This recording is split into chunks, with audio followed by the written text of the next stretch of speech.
I think it is clear to believe in the power of ideas. Fresh thinking to the Manhattan Institute.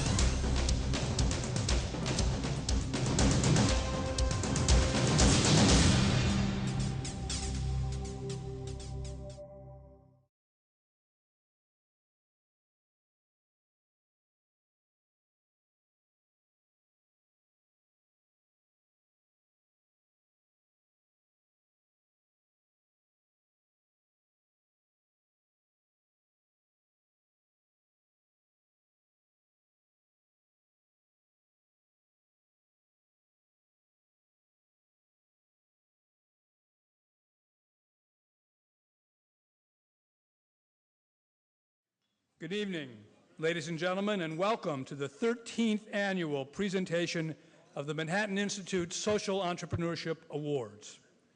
I'm Howard Husock. I'm Vice President for Policy Research at the Institute, and tonight we will once again honor those who have, based on their own original ideas and the support of private, independent philanthropy, established new and effective ways to help those in need and make America a better place. Tonight we'll present 4 awards named for the late Richard Cornell, which recognize growing, innovative organizations deserving of wider recognition. The Veterans Assistance Organization, Give an Hour, the Denver Mentoring Program, Colorado Uplift, the volunteer-based disaster relief organization, All Hands Volunteers, and the Music and Guidance Program, Gospel for Teens. And we will present the William E. Simon Award for Lifetime Achievement in Social Entrepreneurship, presented to an individual in recognition of work whose benefits have reached widely in American life, Father Timothy Scully, the founder of the Alliance for Catholic Education. Hold your applause for later. Well, go ahead, give him an applause.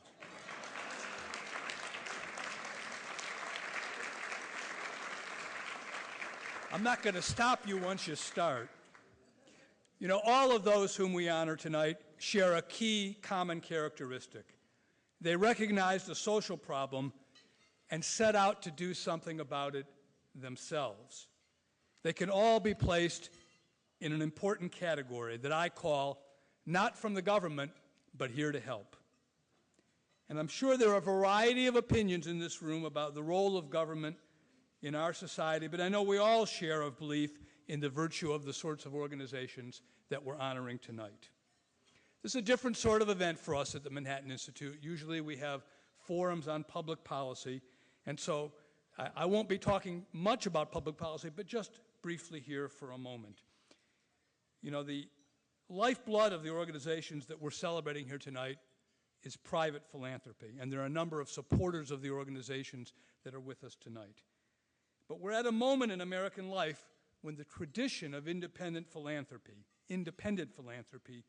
is under some threat.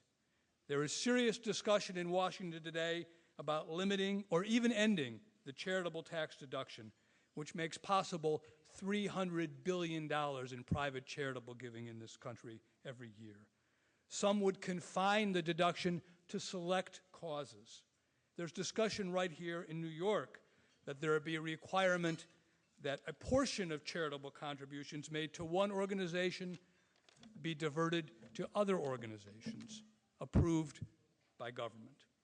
Well, you might say today that philanthropy is under fire. In fact, I said that in a book that we've inflicted upon everybody here, which is part of your program tonight. So these are significant threats, in my view, to the tradition of independent philanthropy, which has served America so well throughout our history, supporting a cornucopia of ideas and organizations which provide for those in need, expand the frontiers of science and medicine, and support and maintain the greatest higher education system in the world, all guided by what we might call the invisible hand of private generosity. In my view, central planning won't improve it and may put its benefits at risk. Our program tonight, however, is about those benefits. End of sermon. I'm going to have competition giving sermons here, so I have to be careful. So enjoy your dinner. We'll be back around dessert time with the awards presentation program. Thanks so much for joining us tonight.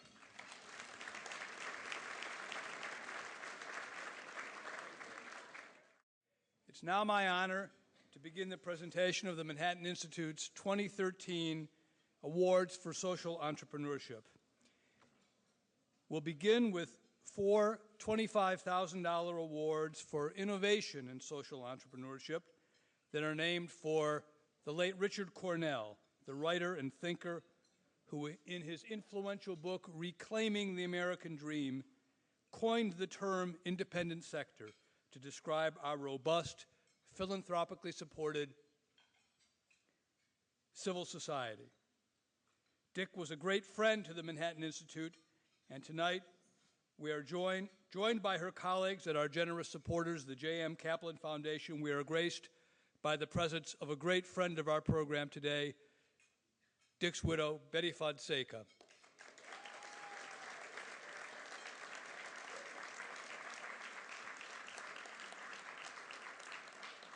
That was really good timing, Betty. We are also joined by another great supporter of this program, Manhattan Institute trustee from the O'Neill Family Foundation, Nick O'Neill.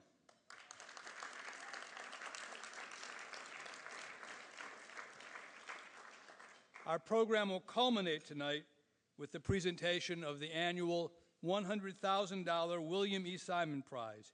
It's the largest prize given to any nonprofit leader, named for the former United States Secretary of the Treasury and author of A Time for Truth, a still compelling book in which Bill Simon wrote of the strong connection between economic and political freedom and warned that America is at risk of losing both. We're grateful for the generous general support for our philanthropy and social entrepreneurship program provided by the Simon Foundation, and honored to be joined tonight by its co-chairman, Bill Simon,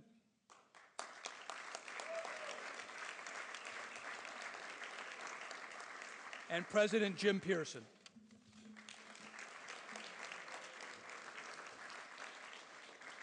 A quick word about the award selection process. We solicit nominations from donors. In other words, you have to have some skin in the game to nominate somebody for this award from throughout the country.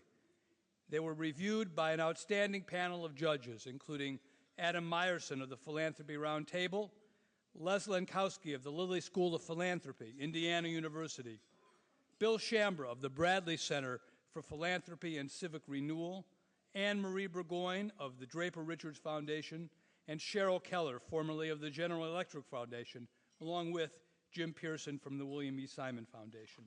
All the finalists are visited and evaluated either by myself or my colleague Cheryl Keller, who also joins us tonight.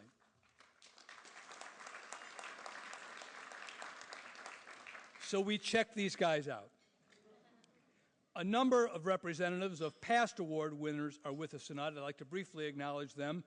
Eloise Samuels of the New Jersey Orators. Eloise, are you here?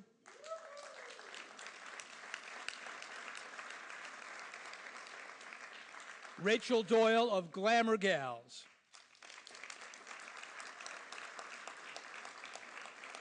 And Mark Goldsmith of Getting Out and Staying Out. It's now my privilege to present tonight's award winners. In the wake of the wars in Iraq and Afghanistan, more than 1 million active duty servicemen and women will, over the next 5 years, make the transition to civilian life. Not all, not even close to most, will struggle with the stress disorders which garner so much public attention. But for some, those problems are real. The Veterans Administration estimates that 20% of veterans will struggle with post-traumatic stress disorder. Our first Cornell Award winner of the evening believed that those veterans could be provided with effective help of a sort not being provided by the Veterans Administration, notwithstanding the billions in its budget. Through the organization she founded, Give an Hour, she's done just that, building a volunteer network of 6,000 mental health professionals, psychiatrists and psychologists who have collected collectively donated a staggering 100,000 hours and counting, averting an uncountable number of personal and family crises, and helping to repay the sacrifices our military veterans have made for us. Ladies and gentlemen, nominated by Kimberly Smith of the Robin Hood Foundation from Bethesda, Maryland, please join me in welcoming Dr. Barbara Van Dalen.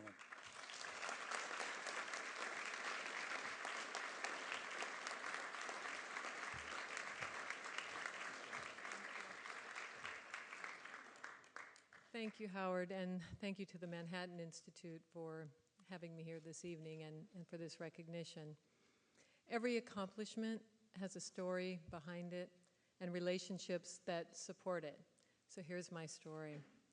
My dad was a World War II veteran. He lied about his age to join the Navy soon after Pearl Harbor. He fought in the Pacific. He was injured. He came home. He never talked about any of that.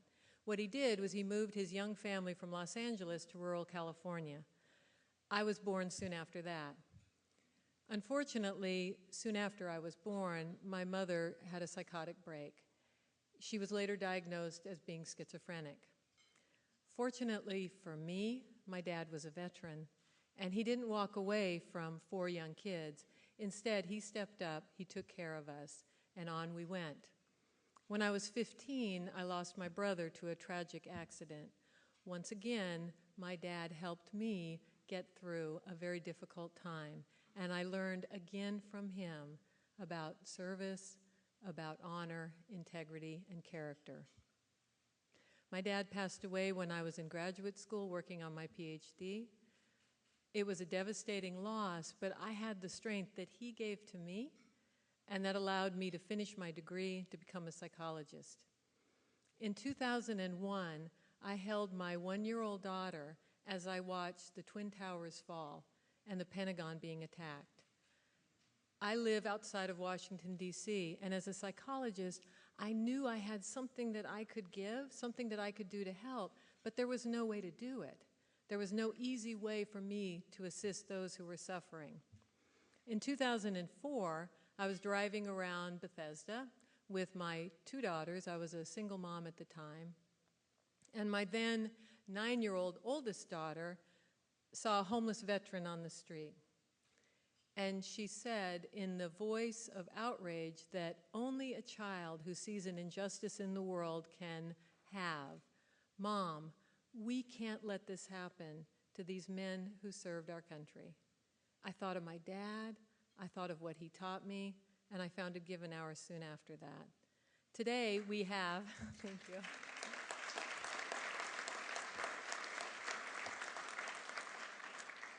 Today, since Cheryl first visited us, we now have over 7,000 mental health professionals in every state in the country, and they are giving free mental health care to the men, women, and families who serve our country.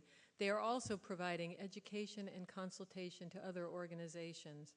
Give an Hour is also now working to organize community-based efforts in communities all over the country to support the men and women who have done so much for us. I wouldn't have been able to succeed in this effort without the relationships that sustain me in my life.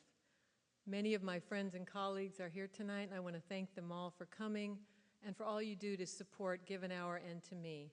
My husband is here with me as well, Dr. Randy Phelps, who I met on my path to build Give an Hour. I met with Randy. He's a psychologist. He's with the American Psychological Association. He was the first person who said to me, "You're a patriot, and I'm proud of you." So we became friends, then we became more, and now he gives way more than an hour to me and to this organization. So where are we headed next? This morning, we announced a partnership with Google. Google has launched a platform that will allow us to provide free, confidential, secure mental health services via live video on their new platform. They asked us to be an early adopter, and we are very proud to do so. This new technology may very well revolutionize the way that mental health services are provided, and for veterans and military families This will be a game changer.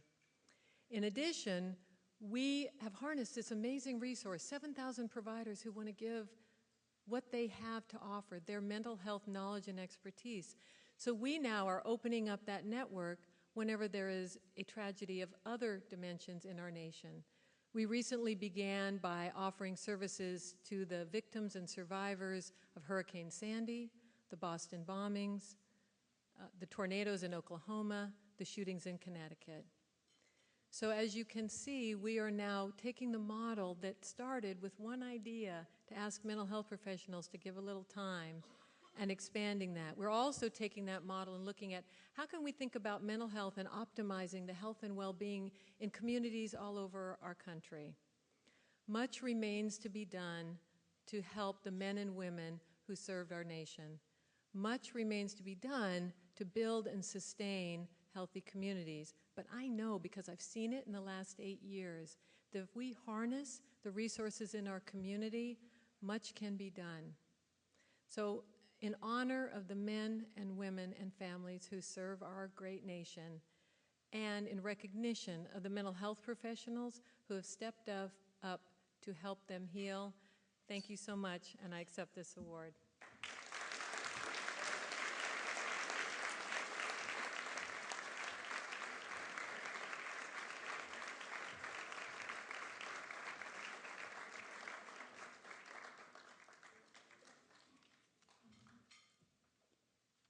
We've all heard about programs to bring mentors to disadvantaged students, but you will not have heard of a program in which the mentors come from the neighborhoods in which their students live, in which they are on call 24/7, and who do not only provide academic help, but serve as examples of the kind of values, including marriage and family life, that help make upward mobility possible. But all this and more happens for the 4,800 students in 28 Denver public schools served without money from the public schools by Colorado Uplift, the program founded and long led by our next award winner. It's now begun to expand across the nation, including right here in the Bronx with a program they call Elevate New York. I don't know if we'll get as high as Denver, but we'll elevate. Uplift has served more than 30,000 Denver students since 1987, and in a school system which graduates just 58% from high school, Uplift reports a graduation rate of 90%. Nominated by Richard Saunders of Denver's Saunders Construction Company, ladies and gentlemen, please join me in welcoming from Denver, Colorado, Cornell Award winner, Dr. Kent Hutcheson.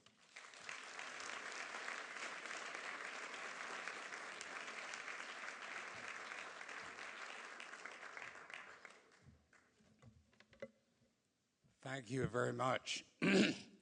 This is a little bit of an emotional time for me because when Howard came to Denver, I've been in the middle of a battle with leukemia, and I honestly,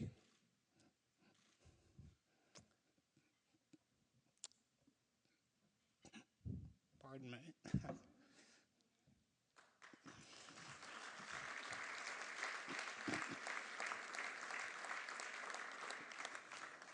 Didn't think I would be here, literally. And yet the clinical trial drug that I'm on is doing a good job and making it possible to continue to move forward. And that's my intention, that every moment of my life that I would help these kids. And that's my passion. As Howard mentioned, I founded Colorado Uplift in 1982. And through the years, we've worked with, as he mentioned, over 30,000 kids.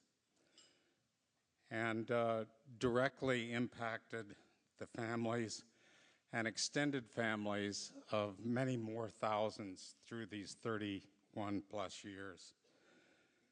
Colorado Uplift is presently working with actually now close to 5,000 kids a week, teaching 179 classes in the public school system. This is not an after-school deal.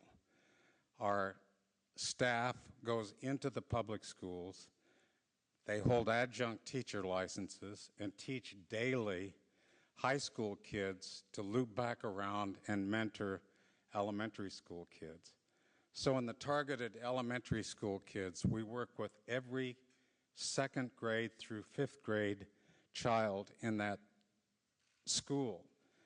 One of the problems with dropout prevention programs is they stereotype kids, and they pull kids out and they say, you're a dumb kid, you're a kid that isn't going to make it, and they put all those kids together in a class, and they begin to believe what other people are saying about them.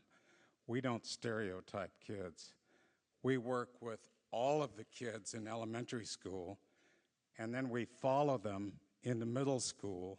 So we have a little lift in the elementary schools, middle lift in the middle schools, and then those kids go back into high school and become lift leaders. And that's the spine of our program. And that goes on daily.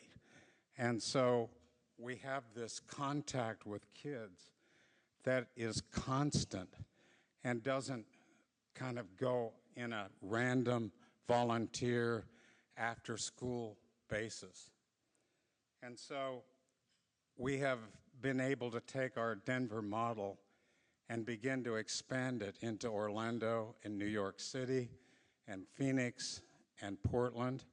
And so in reality, we're touching almost 8,000 kids a week in these various schools. And it's all for credit. And so kids that go through what we're doing get graduation credit.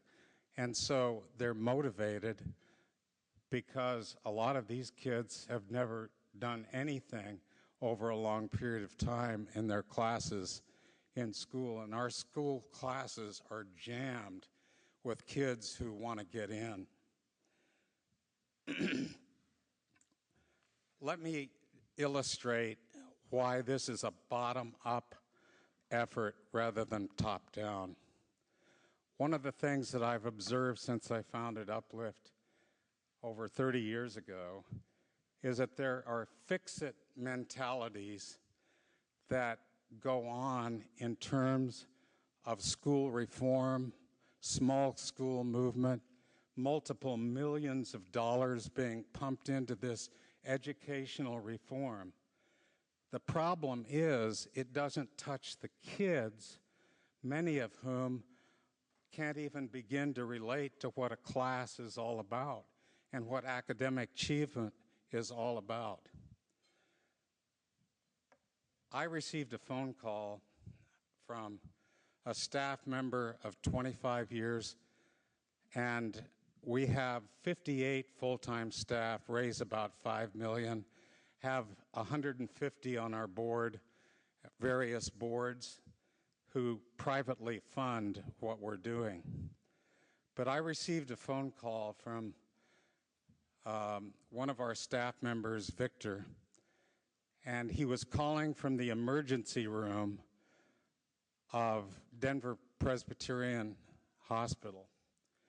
His half-sister, because Victor comes from a family where he has lots of half-sisters and step-brothers and sisters, and his half-sister had been shot 5 times and was in intensive care. 3 of her friends had been brutally executed in the apartment 2 miles from where we live in Aurora, Colorado. And she was hanging on to her life. She survived and identified the Bloods from LA, and Victor's half-sister had gotten involved in a turf war with gang members from LA. And so they came to claim their turf. And one of the kids that was brutally executed after being forced to perform sex acts, and just absolutely things that you couldn't imagine. And 3 of those bloods, I attended the funerals, or I attended the trials of these bloods and watched all of them school dropouts. None of their parents were there, which is true in our elementary schools. Over 90% in some of our elementary schools the kids are not living with either natural parent. And so here were these bloods sitting there macho-like through days and days of going through the brutality of what happened.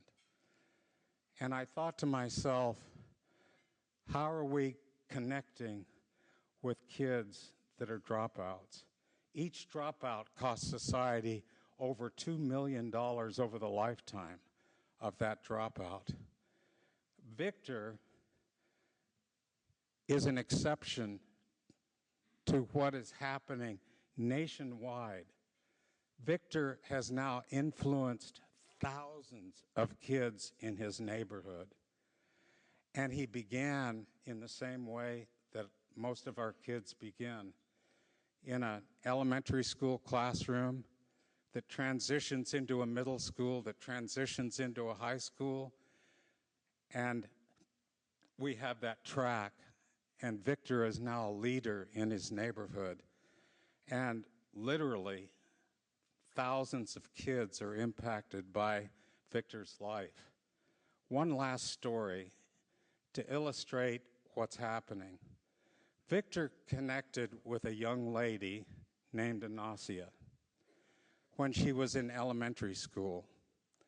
And Victor and his wife, Susie, and they have 4 kids, and they've been married for 20 years, which is, again, an aberration with the kind of kids we're talking about.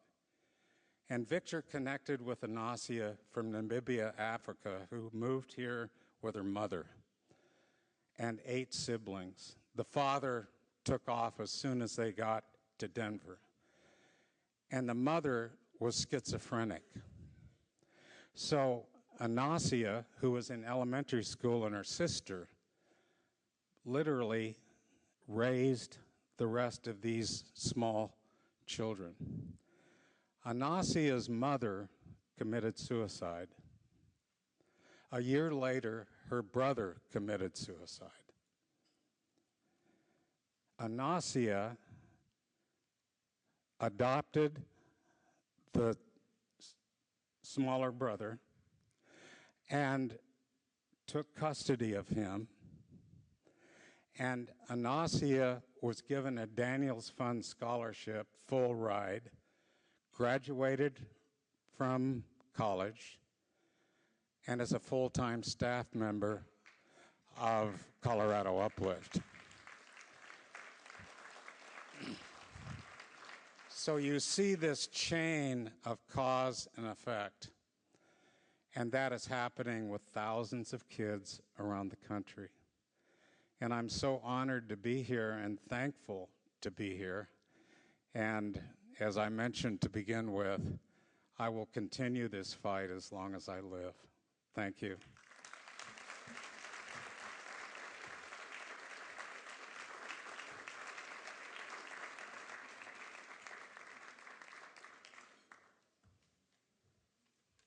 Thank you, Dr. Hutcheson. It's what they call a virtuous circle. As we remember so vividly here in New York, 1 year ago, our area was ravaged by the impact of what we've come to call Superstorm Sandy. No areas were harder hit than the shoreline communities in Brooklyn, Staten Island, and Long Island. There's a great deal that government, from the first responders to FEMA officials, did, and did well, that government should do in such a crisis. But there is a lot that proved to be beyond the reach of government, and that volunteers wanted to do to help those who found themselves in harm's way. Our next honoree had the insight in the wake of the Indian Ocean tsunami that volunteers of all sorts of skill levels could be mobilized and wanted to be mobilized to help in the aftermath of natural disasters in ways that government simply can't. For instance, in attacking the mold, the plague of mold left behind by Hurricane Sandy and beyond the means of many private homeowners to deal with. All hands volunteers came to New York after helping Haitians in the wake of that nation's earthquake, and just before it mobilized volunteers to help victims of the Oklahoma City tornadoes and this year's floods in Colorado. In 2012 alone, in response just to Sandy, all hands mobilized some 4,300 SUVs. Now, I'm not talking about cars, spontaneous, unaffiliated volunteers. In exchange for nothing more than room and board, they have painstakingly removed the mold and much more from nearly 300 homes in Long Beach and Staten Island. For months, they slept on the floor at the Christian Missionary Light Baptist Church in Long Beach before they removed the mold from that historic building. The man who brought a lifetime of business executive experience to the job of disaster relief is our next honoree. From Mattapoisett, Massachusetts, and nominated by E. Mary Aronson of the Robin Hood Foundation, Cornell Award winner Dave Campbell.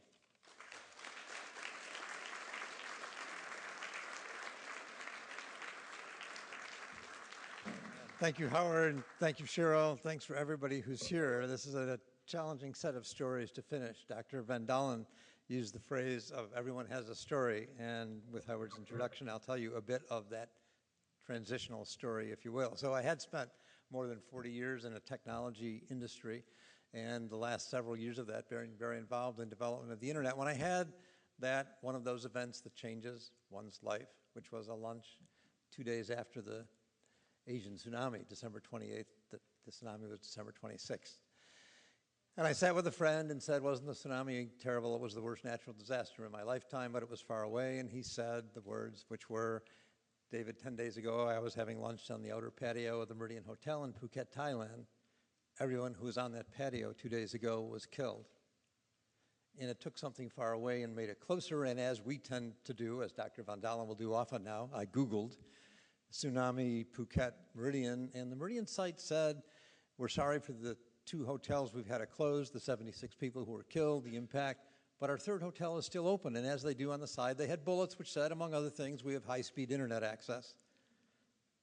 And I found myself thinking, this is the worst disaster that happened in my long lifetime, and who there will know how to think about using the internet to do something different? I didn't know what something different might be.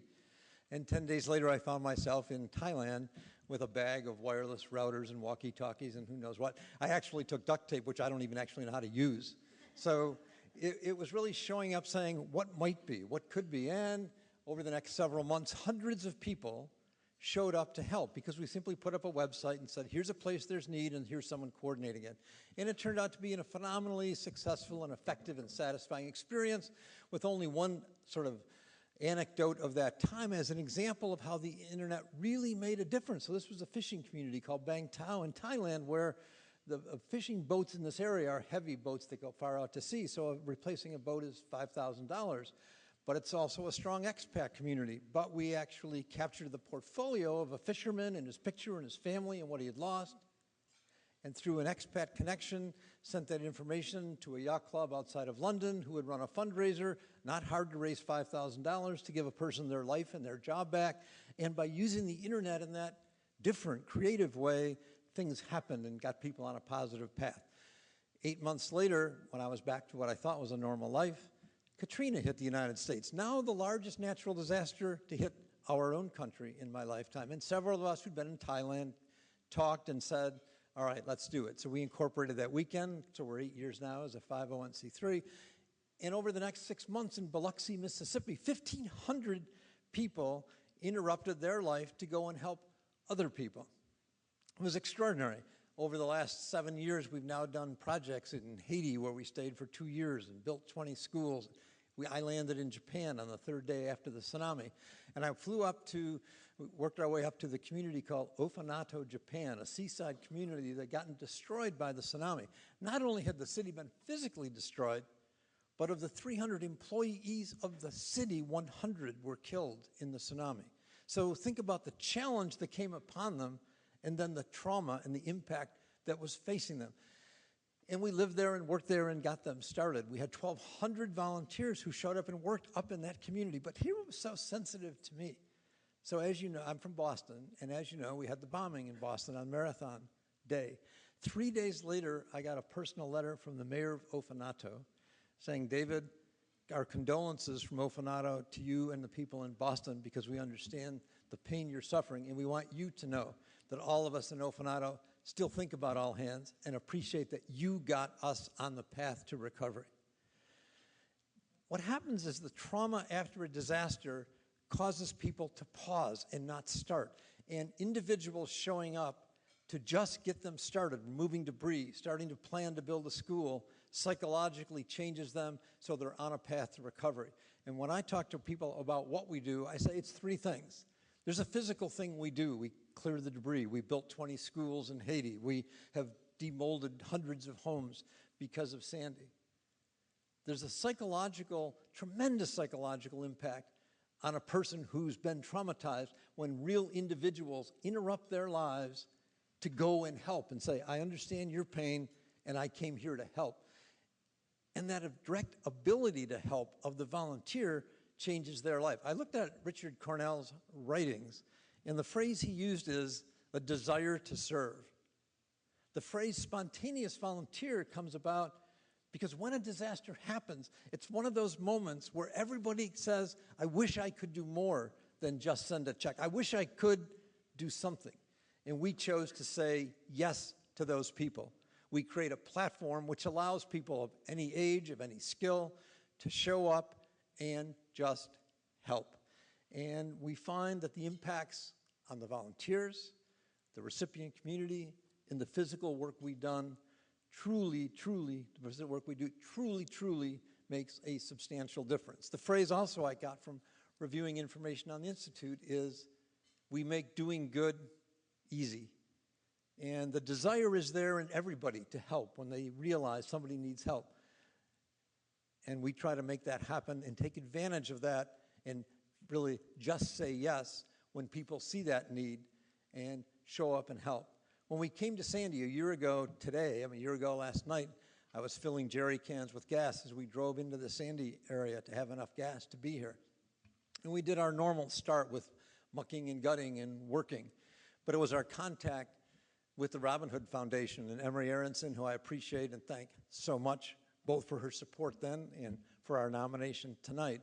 Because the Robin Hood asked us, what are the unmet needs? And we said, we can muck and gut, take stuff out of these homes, but mold's going to grow, and this creates an unhealthy situation. And we have some ideas, and Robin Hood's great at fostering ideas. And so we created really an industrial strength, no cost mold treatment program, brought experts in from across the country, rolled it out, and then we're fully funded to expand. And we're still here. We've got the major project in Long Island, a major project in Staten Island. We've moved from muck and gut, getting stuff out of a house, to mold treatment, to now starting the initial rebuild. And it's interesting to me when I look back on prior winners. A great one is Zach Rosenberg, who was here in 2008. Zach started an organization after Katrina called the St. Bernard Project. He focused on that particular area of New Orleans. A wonderful guy.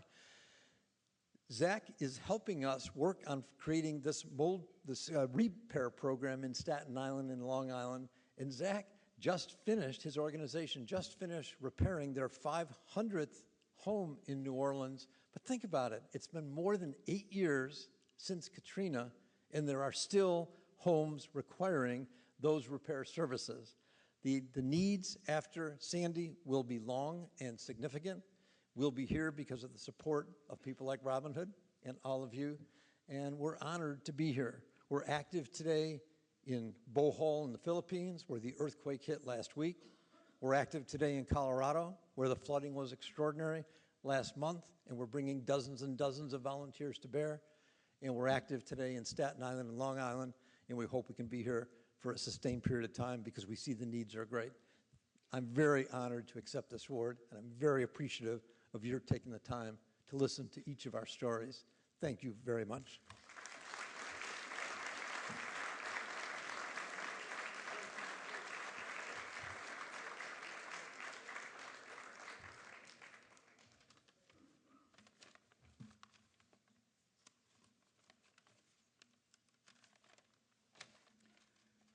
One of America's most influential, original, and engaging art forms is African American gospel music.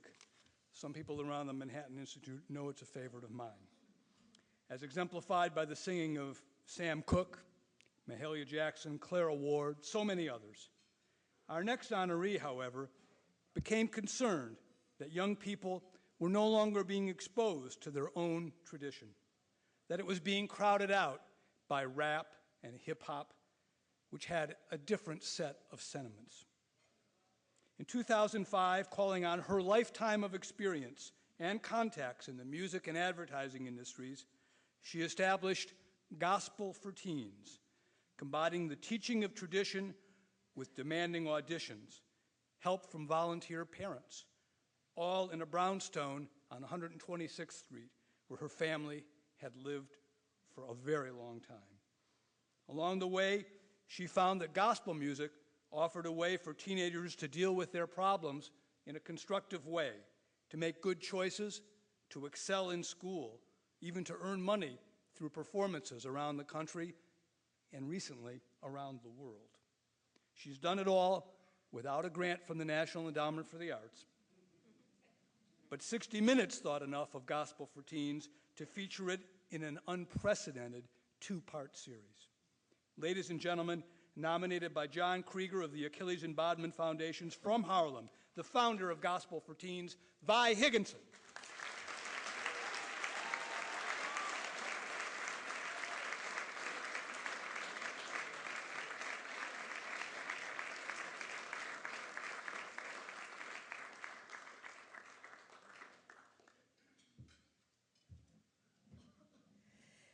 And a very pleasant good evening. Hello, everybody. Hi. I am deeply honored to be here tonight. I want to thank the Manhattan Institute for noticing us in Harlem. As Howard said, I'm from a street in Harlem, 126th Street between Lenox and 7th Avenue.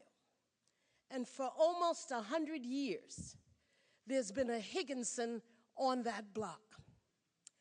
My father was a minister, and I grew up in the church listening to the music.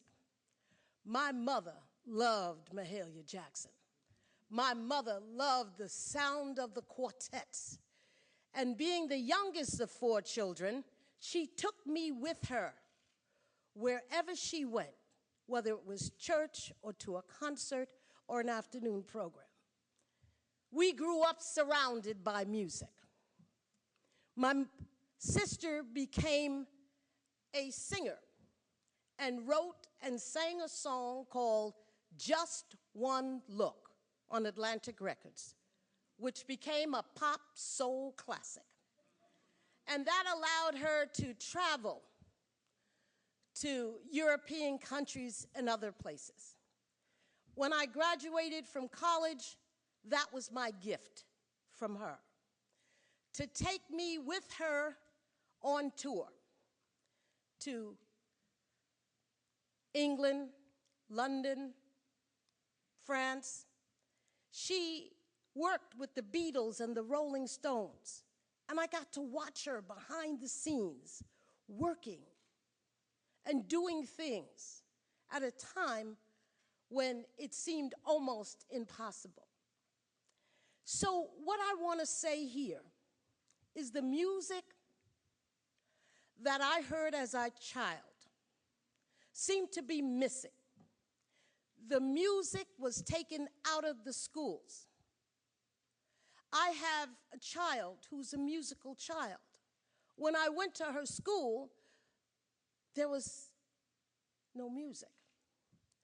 And I really felt the importance of music in the life of young people, and I wanted to save the music that I had grown up with. The music of my grandmother, the music of my mother, the music of the church, that was such an important contribution to the American musical landscape. And so, we started this program. But little did I know that saving the music was also saving the teens. All I wanted to do was save the music. I didn't know what was behind the eyes of the young people who were learning it. But I did know that it was sitting on the edge of their seats, that they were totally engaged by the music masters who were depositing the tradition of this genre of music. And so today, as I stand before you, and after the CBS 60 Minutes piece that followed us for 1 year, because they didn't understand it either. These teens could be doing something else. They should have their interest in other types of music, but we have to balance that musical menu. It seemed important, and they were engaged. And so we told the stories on CBS 60 Minutes. And we told the story of a young girl who never knew her father. After the CBS 60 Minutes, she was contacted by him. He told her, I was 13 years old when you were born, and your mother was 15. And that's why you're being raised now by your great-grandmother.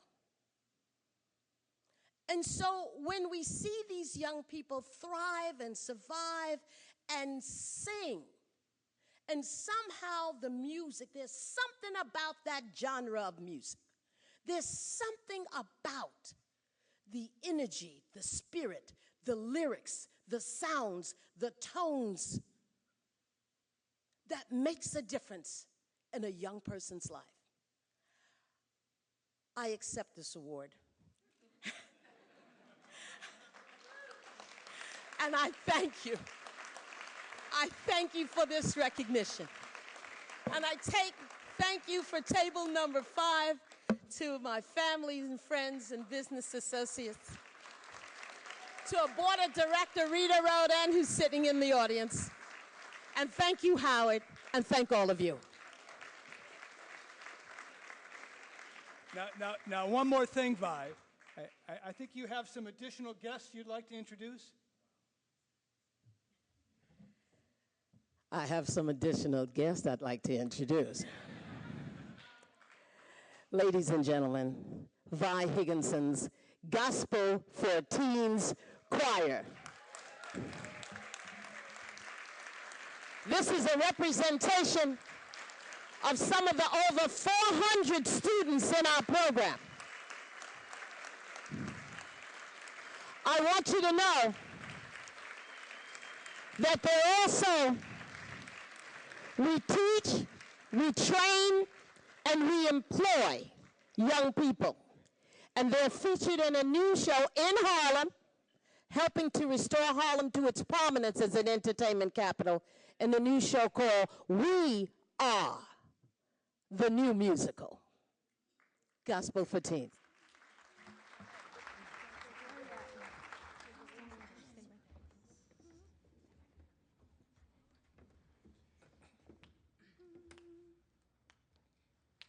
I open my mouth to the Lord, and I won't turn back.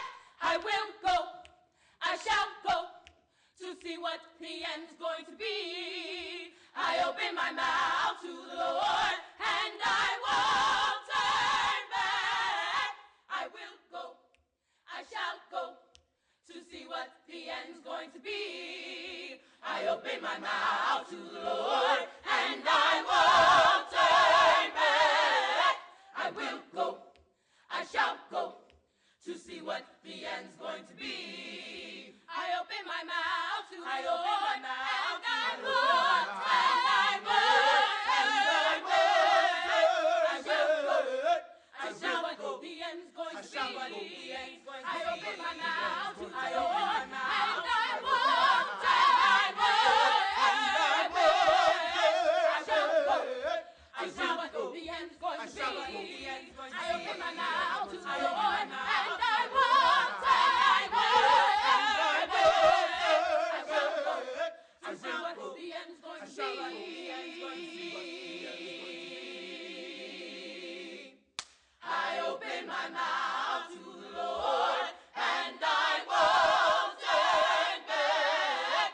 I open my mouth to the Lord, and I won't turn back. I open my mouth to the Lord, and I won't turn back. I will go, I shall go, I will go, I shall go, I will go, I shall go, I will go, I shall go to see what the end, to see what the end will be.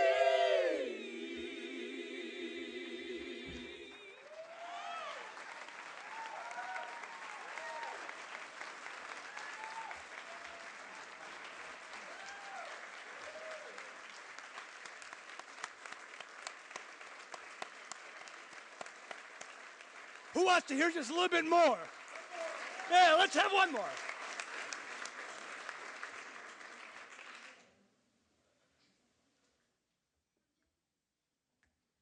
Go down, Moses, way down in Egypt's land. Tell old Pharaoh to let my people go. Go down, Moses, way down in Egypt's land. Tell old Pharaoh to let my people go. When Israel was in Egypt's land, let my people go. Oh, pressed so hard they could not stand. Let my people go. When Israel was in Egypt's land, oh, pressed so hard they could not stand. Why don't you tell them to go down, way down in Egypt's land. Tell the Pharaoh to let my people go. Tell Pharaoh to let my people go. Let them go.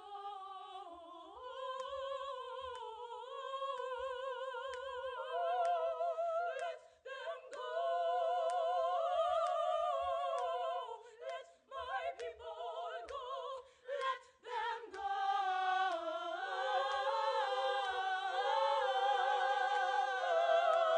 Let them go.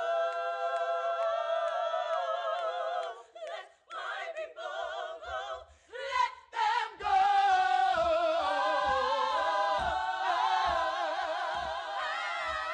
Let them go. Let my people go. Let them go, let them go, let them go, let them go, let them go. Let them go. Let my people go. Let my people go. Let my people go. Let my people go. Let my people go. Let my people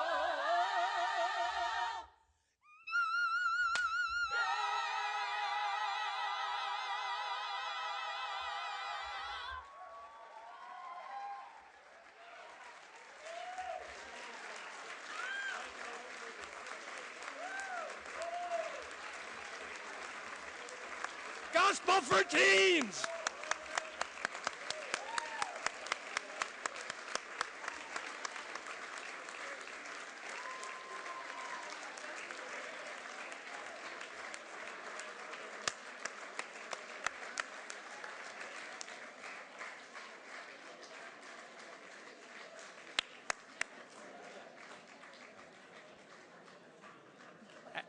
care what Jay-Z thinks. That's an Empire State of Mind to me.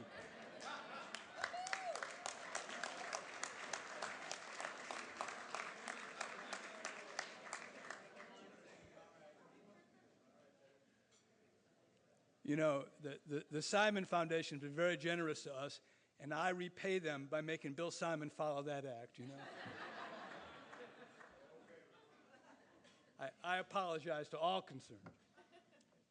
But we now do turn to the presentation of our grand prize, our grand finale for this evening, the $100,000 William E. Simon Prize for Lifetime Achievement in Social Entrepreneurship. And our honoree tonight takes his place in distinguished company of previous award winners: Jeffrey Canada of the Harlem Children's Zone, Eunice Kennedy Shriver, founder of the Special Olympics, last year's winner, Brian Lamb, the founder of C-SPAN. Great civic institutions all. Father Timothy Scully, the founder of the Alliance for Catholic Education, embodies an American tradition of faith-inspired initiatives that serve those of all backgrounds. And as the Manhattan Institute's own Saul Stern has written in our city journal, it has been inner-city Catholic schools that have shown the way and demonstrated that children of all backgrounds can learn and achieve. I should note that Father Scully has been nominated by a good friend of the Institute, Bill McGurn from the New York Post.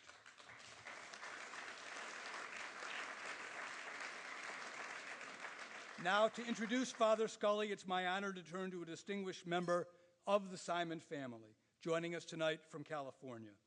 Bill Simon is a former Republican nominee for governor in that state. He's co-chair of the investment firm William E. Simon & Sons. He's a visiting professor of law and economics at the UCLA School of Law, as well as a senior fellow at the UCLA School of Public Affairs. Please join me in welcoming to introduce our Simon Prize winner, Bill Simon.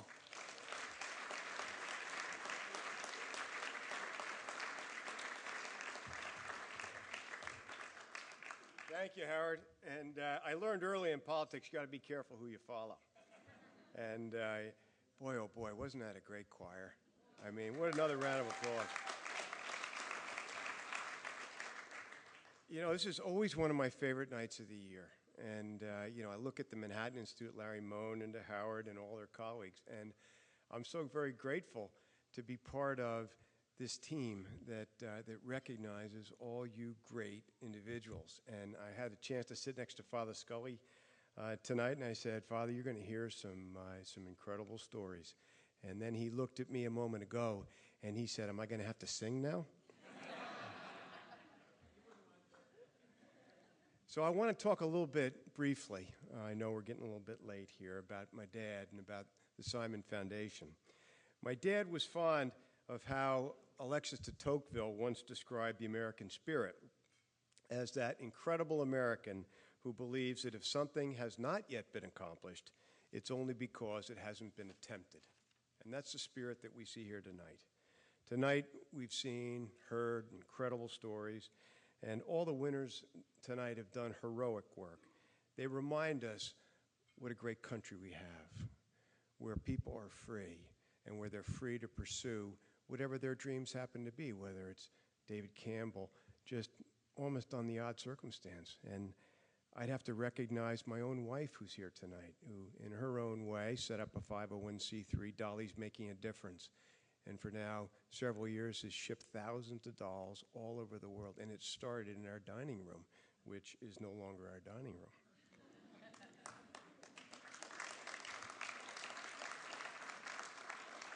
You know, all you wonderful people have showed us the virtues of generosity, self-sacrifice, and care for the least of our brothers and our sisters, and it's been so grained in the life of our nation. For these winners, challenging, difficult social problems really were not an obstacle once they tried to apply their ingenuity. The idea that we must empower people to help themselves was what you've heard tonight, and it was the basis for my dad's philanthropic efforts. It's belief that we continue to celebrate through this prize that Father Tim is going to receive this evening. Now, my dad, many of you know him, the man for whom this Lifetime Achievement Award is named, he himself was an entrepreneur, pioneer in many respects, Secretary of Treasury, first Secretary of Energy, although it wasn't known that way at the time. He was head of the United States Olympic Committee in 1980-84 for the games that were legendary for having actually been operated at a profit, which is something that Dad often liked to do, not only Olympics, but in some other areas as well, such as leveraged buyouts, where he was also a pioneer. But he was a man for all seasons, like a lot of the people that you've seen and heard from tonight.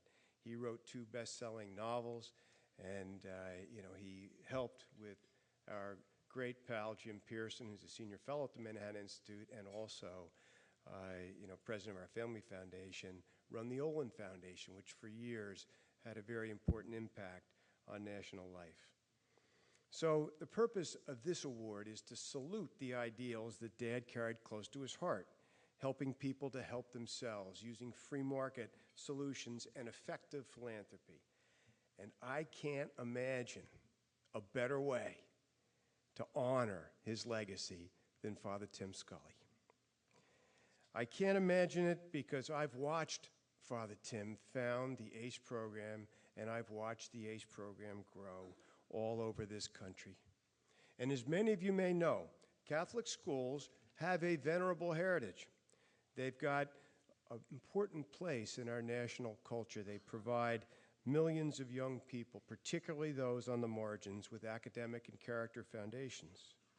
Dad and his 7 children, of which I'm one, were products of Catholic education. In recent decades, however, as Father Tim knows, and as many of his colleagues who are here today from that school out there in South Bend, Indiana, Notre Dame, they know that Catholic schools have been challenged by lots of different things. Their cost of doing business has gone up as lay ministers have come in and have dominated, the teaching ranks because of the declining vocations. Well, that's been a more expensive business model. And so as a result, there have been some challenges. And what did Father Tim do? Like a lot of these entrepreneurs you've heard from tonight, he took on that social challenge. And in effect, he created something like in other areas that you've seen, whether it be Teach for America or in other areas, by going just where he was. Like you heard from these other entrepreneurs. Where he was on the campus of Notre Dame, he had lots of great graduates, some of whom are here tonight. And he said, why don't we create a program where these graduates can go forth into schools all over this country? And that's exactly what he did. And now, 20 years later, thousands of volunteers later, thousands of kids, probably hundreds of thousands of kids, have been impacted.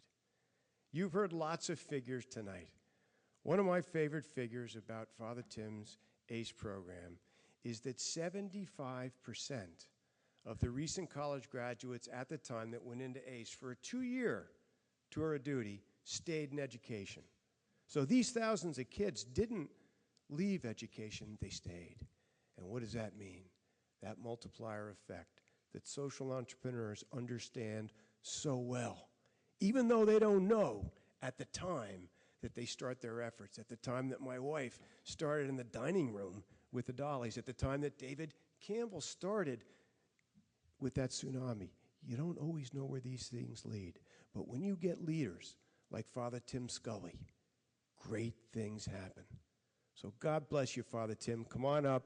We want you to be the recipient of the William E. Simon Lifetime Achievement Award.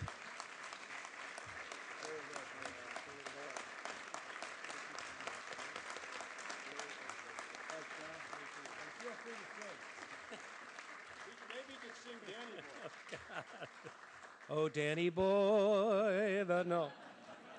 Vi, I never want to follow you again, let me tell you. Or any of you Cornell winners. Just amazing work, and I'm just so humbled. I feel like digging a hole and crawling into it, honestly. After hearing all of you, thank you, Bill. Thanks, the Manhattan Institute, for what you mean for America and for all of us. I'm so grateful. Bill, let me quote your dad back to you. Your dad said, infinitely more important than sharing one's material wealth is sharing the wealth of ourselves, our time, our energy, our passion, and our commitment, and above all, our love. So tonight I would like to just spend a minute talking about Catholic schools. And I know that obviously not all of us are Catholic, probably not most of us are. So I don't come to certainly proselytize or in a spirit of pride. But these schools were created by immigrants who, in the memorable words of a former mayor of this city, Ed Koch, were upon arrival in Manhattan welcomed by two ladies, Lady Liberty and Mother Church.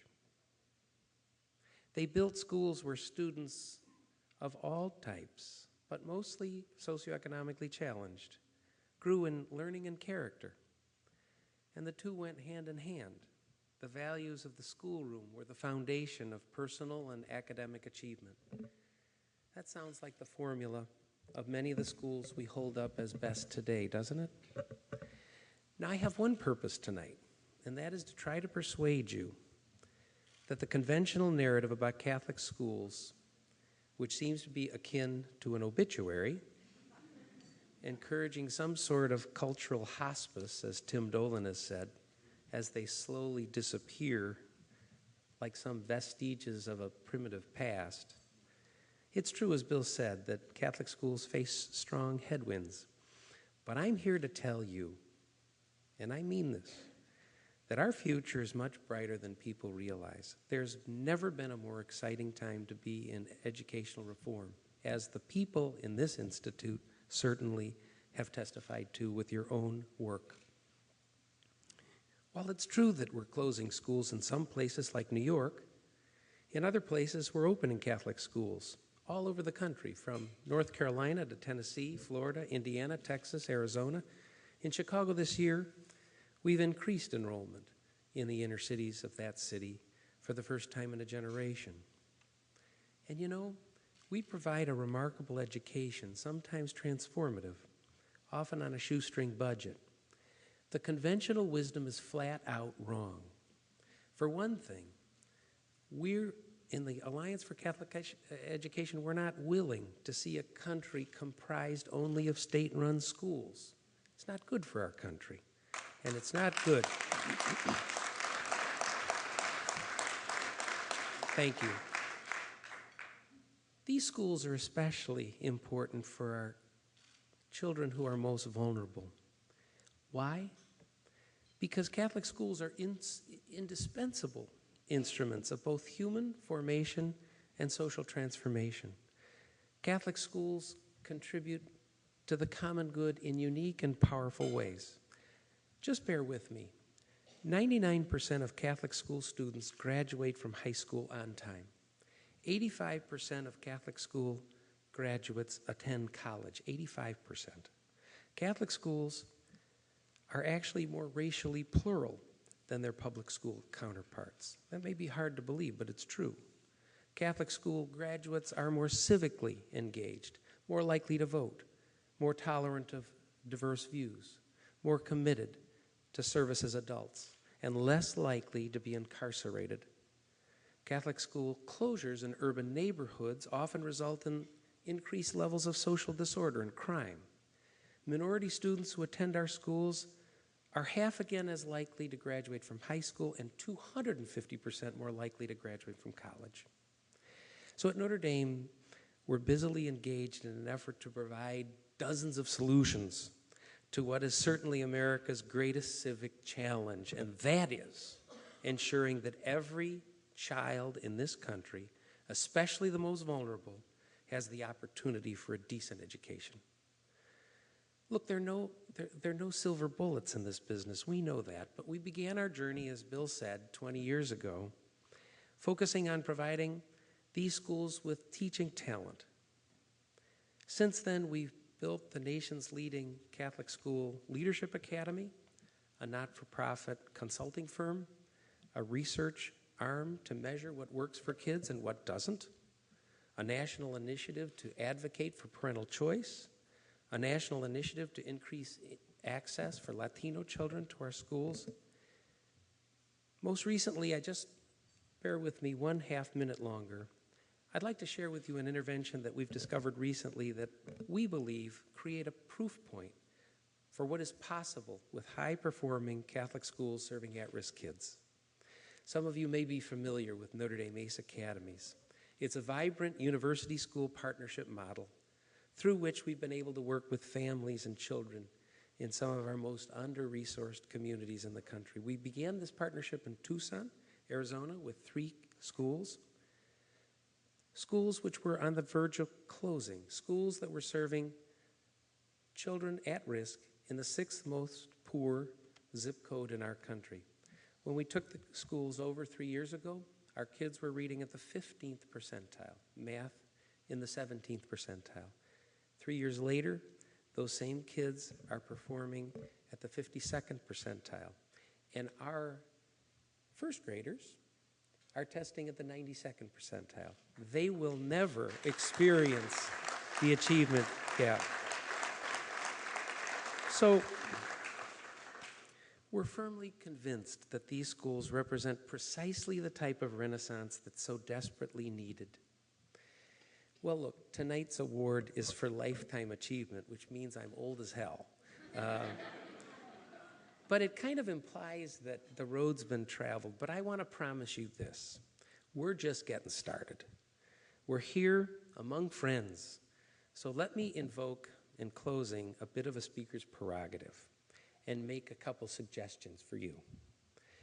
First of all, believe and share the good news about Catholic and faith-based schools in our inner cities. Support your local faith-based schools. Serve on their boards. Help with their business and governance challenges. Continue to fund scholarships for children to attend these schools, as you have so generously done in New York. Insist on the right of every kid to have a great teacher and a great school, and especially advocate for parental choice, as this institute has done so boldly across this country.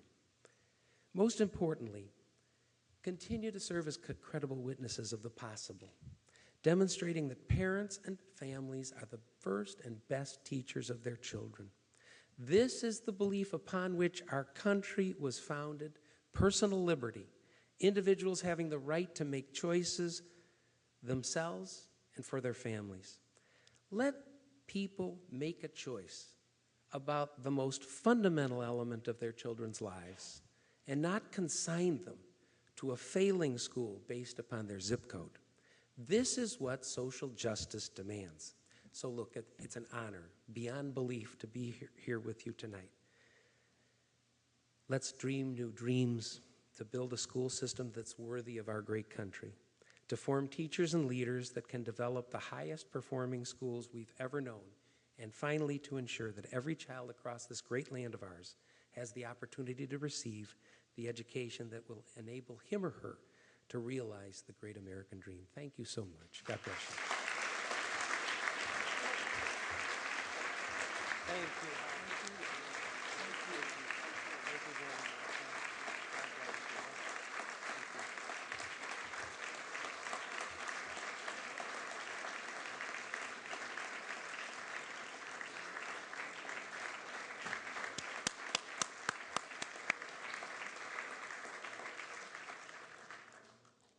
Please join me in thanking and honoring all of our award winners tonight.